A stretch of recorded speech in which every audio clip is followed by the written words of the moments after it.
제가 주로 강조했던 건 이곳을 대통령 박물관 혹은 민주주의 박물관으로 만들어야 된다. 결국은 청와대는 한국 현대사란 말이에요. 근데 흥미로운 게 뭐냐? 경복궁 바로 앞에 누가 낸 아이디어인지 모르겠지만 대한민국 역사박물관이 있어요. 딱 100년간의 역사만 다루잖아요. 그리고 서울역사박물관이 경희궁 옆에 있어요.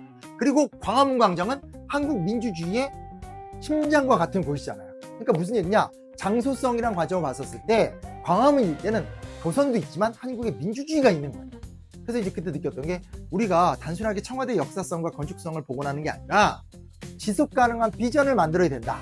그런 의미에서 중요한 사실 하나 있습니다. 국내 논문도 아니고 국제학술지에 첫 논문을 게재한 사람이 있습니다. 훌륭한 학자죠. 저예요.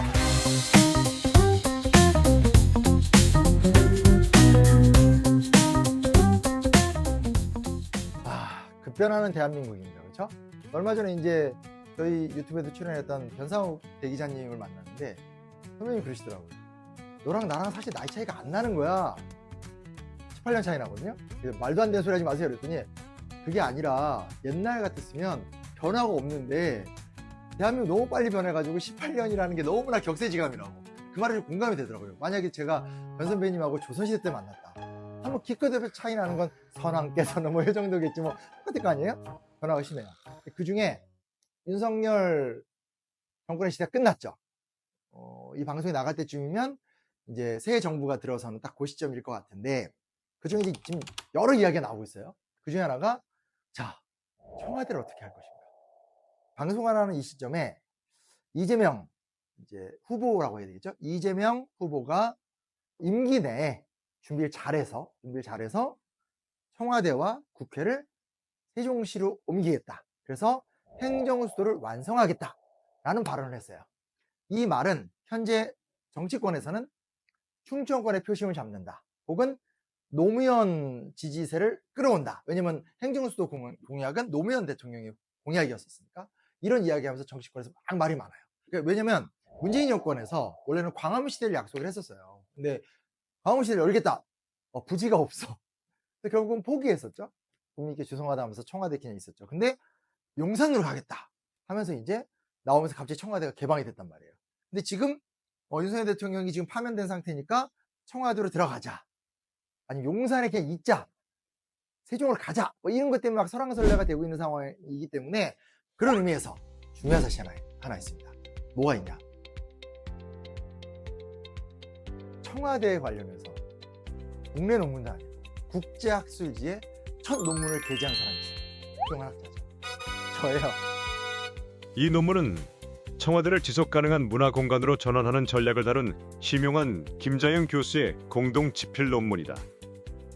사건은 정치적인 이슈였고 지금도 주로 정치적인 이야기를 해요. 근데 역사학자의 눈이라는 것은 맥락을 보는 거죠.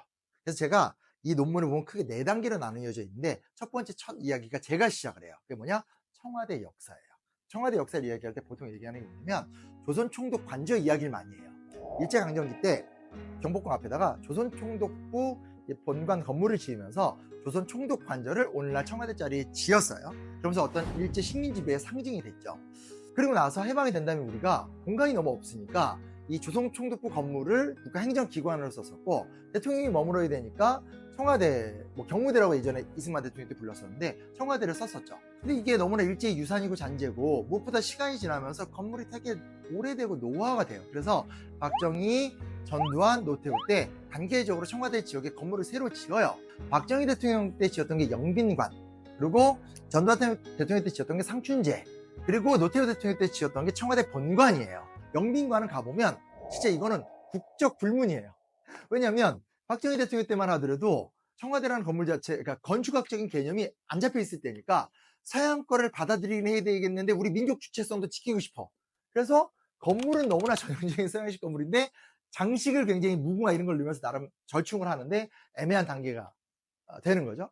그리고 전두환 대통령 때 되면 상춘제 같은 걸 지으면서 한옥을 한번 지어보자. 한옥 건물이 들어섭니다. 그러다가 노태우 정권기 때 노태우 대통령이 좀 제대로 된 공간을 짓고 싶다. 그래서 만든 게 청와대 본관 건물이에요. 어떤 그런 말 그대로 청와로 지은 큰 대형 공간이 생기게 되는 거죠.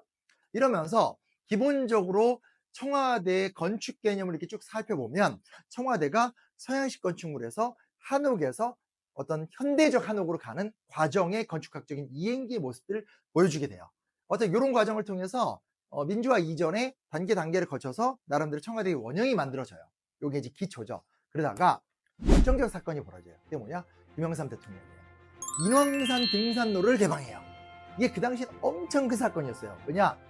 지난 수십 년간 군사정권 시절에 청와대는 당연히 못 가보는 데고 그걸 넘어서서 북악산과 인왕산은 개방을 못했어요. 그 아름다운 인왕의 제색도의 인왕산을 누구도 못 올라가 보는 거예요. 근데 이제 권위주의 청산, 민주화의 시대 이러면서 인왕산 등산로를 개방했어요. 인왕산 등산로를 개방하면서 사람들이 청와대를 내려다볼 수 있게 하는 거예요. 이게 가장 큰 사건이었어요. 그러면서 김영삼 대통령이 때 했던 가장 유명한 이벤트가 뭡니까? 그 유명한 조선 총독부를 폭파했죠. 잊지 못하는 퍼포먼스죠. 아예 그냥 부셔버렸죠. 여기서 총독부 건물을 부신 다음에 경복궁 재건 사업을 하면서 그때부터 지금까지 계속 경복궁 번역이 계속 회복이 되면서 전통 문화를 비주얼하게 만들어 버리면서 조선의 전국의 위상이 확대되고 이번에 월대까지 만들어졌잖아요. 경복궁 복원 사업이라는 게 서울의 어떤 문화 관광 사업에 굉장히 중요한 한 축으로 담당하는 효과를 보게 된 거예요. 괜찮잖아요. 노무현 정권 들어서 고민하는 거예요. 자, 이걸 앞으로 어떻게 갈 것이냐 할 때, 좋아? 경복궁 복원 사업을 계속한다. 계속 가다 보니까 최근에 의정부터도 복원하죠. 사원부터 복원했죠. 앞에 있는 광화문 광장 자체에서 가운데 나무를 뽑고 중앙교통로를 옆으로 돌린 다음에 광장을 만들어 버렸잖아요. 그리고 플러스 북악산 개방, 인왕산 등산로도 개방했는데 북악산에서 이렇게 내려보면 바로 이제 청와대가 보이거든요. 북악산도 개방하자 계획을 내요. 그러면서 거기서 뭐가 나오냐면 히스토릭 시티, 역사 도시라는 개념이 등장해요. 이 일대의 역사성을 쫙 펼쳐보자 라는 계획을 세운 거예요. 그래서 그게 문재인 대통령 때 북악산이 개방이 완전 됐죠. 여기까지 이렇게 흐름이 와요. 그리고 이제 이 흐름을 이명박 박근혜 정권 때도 받아가지고 작게 하지만 그 일대 뭐 청와대 사랑방 같은 것들 개방하고 하면서 계속 청와대 권역을 계속 개방을 시켰어요. 제가 이 말씀 왜 드리냐면 윤석열 정권이 청와대를 전면 개방하고 그 이후에 워낙 졸속이 되면서 재정적으로 문제가 굉장히 많이 생겼다는 건 정치적인 이슈예요. 근데 이제 언제나 우리가 문제를 풀 때 정치적 이슈로 접근하는 것도 좋지만 더 넓은 견지에서 여러 가지 생각해 볼 수 있는데 이 논문에서 제가 하고 싶었던 얘기 뭐냐면 윤석열의 굉장히 일탈적 행위처럼 보였던 사건에는 생각보다 긴 역사가 있고 진보 보수할 것 없이 청와대와 경복궁을 중심으로 한 광화문 일대의 개방 사업이 우리의 문화 사업과 민주주의의 발전과 연관되는 역사성을 띠고 있다는 걸 제가 입증을 하고 싶었던 거고 청와대가 전면 개방이 됨으로써 소위 말하는 완전 개방 시대가 열리게 된 거죠. 이게 되게 웃긴 게 빌딩스잖아. 이건없느냐. 이 사람들은 통계를 좋아하는 거예요. 우리나라 되게 놀라운 게 관광산업을 활성화시키기 위해서 한국관광데이터 앱이라는 사이트가 있어요. 핸드폰과 내비게이션을 활용해서 사람들이 머무는 공간을 데이터로 뽑는 거예요. 가서 막 TV 팠죠.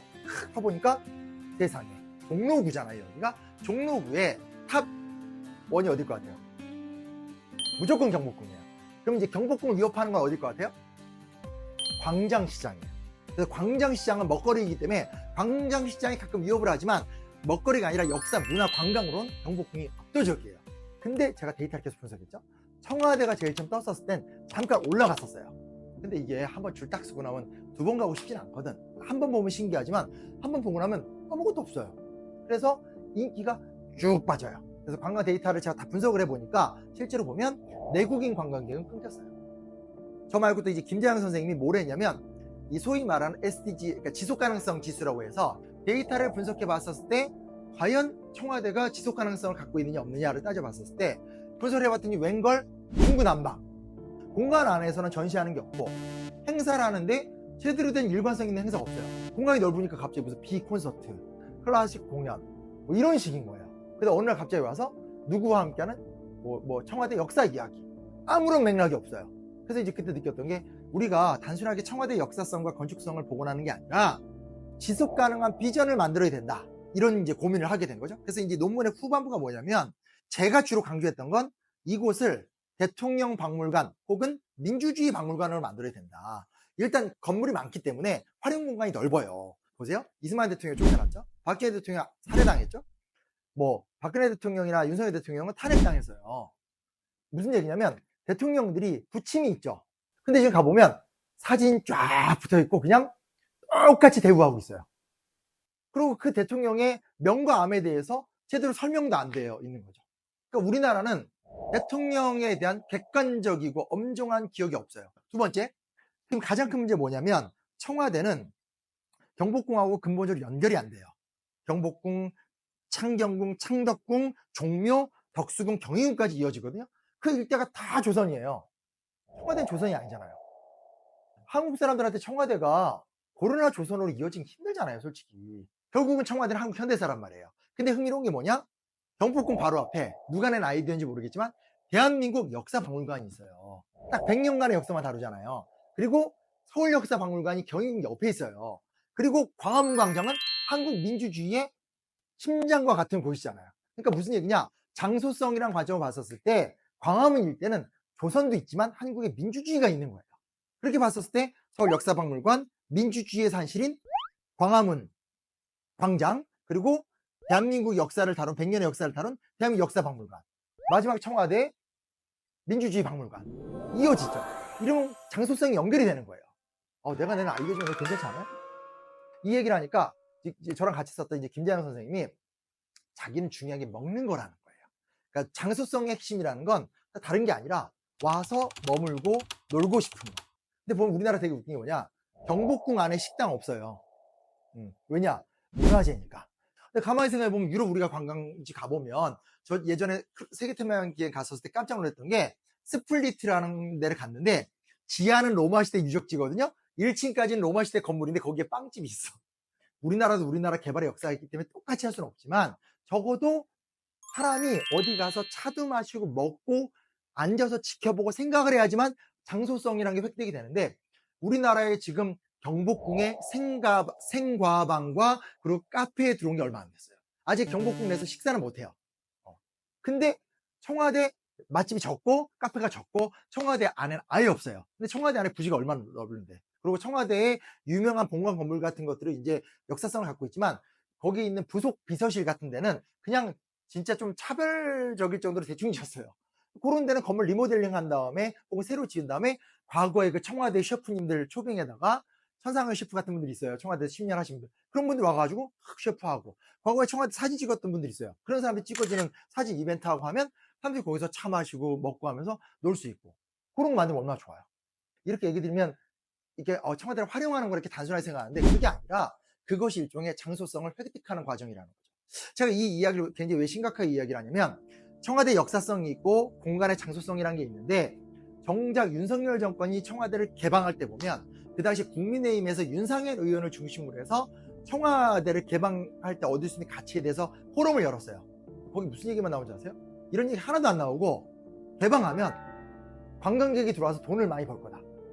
그렇게 얘기할 거면 차라리 뭐 거기다 뭐 경복궁 부시고 한류 콘서트장 지으면 되잖아요. 그게 아니죠.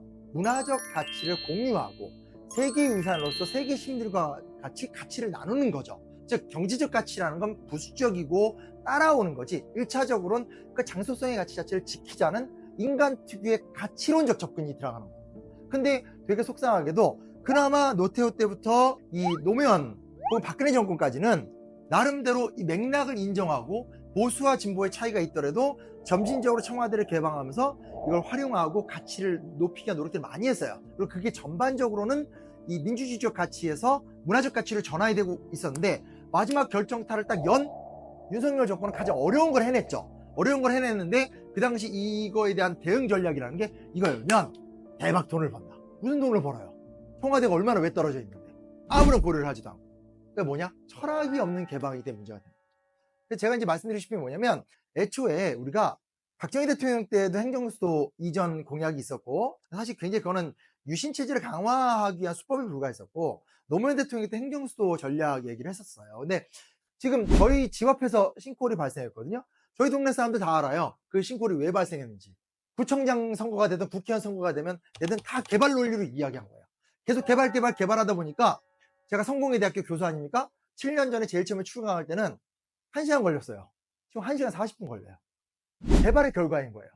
수서 일대가 개발이 되면서 올림픽대로 강동권 일대가 막히죠. 남양주시가 개발되면서 강변북로 구립권이 막혀요. 이미 개발이라는 논리로는 서울은 포화 상태를 넘어선 지가 오래됐고 역으로 문제가 생겨요. 이게 현실이에요.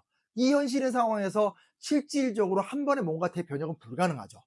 여기서 우리가 할 수 있는 유일한 길은 대통령과 관료와 국회의원이라고 하는 한 집단을 통째로 세종시로 옮기고 세종시를 중심으로 해서 충청권의 메가시티를 만듦을 통해서 경상권과 전라권을 좀 더 활성화시키고 조직의 분산을 통해서 서울과 경기에 집중된 이 여러 가지 것들에 대한 완화를 도모하고, 어떻게 될지는 잘 모르지만 이 이전 현상을 보면서 이 변화를 우리가 계속 검토하면서 이건 효과가 있다, 이건 밀어붙여야 된다, 이건 부작용이 있다, 이건 고쳐야 된다, 효과가 생각보다 없네, 그럼 어떻게 뭐로 옮겨야지 효과가 있지, 이런 것들을 따져보면서 변혁의 길을 마련해야 되는 거죠.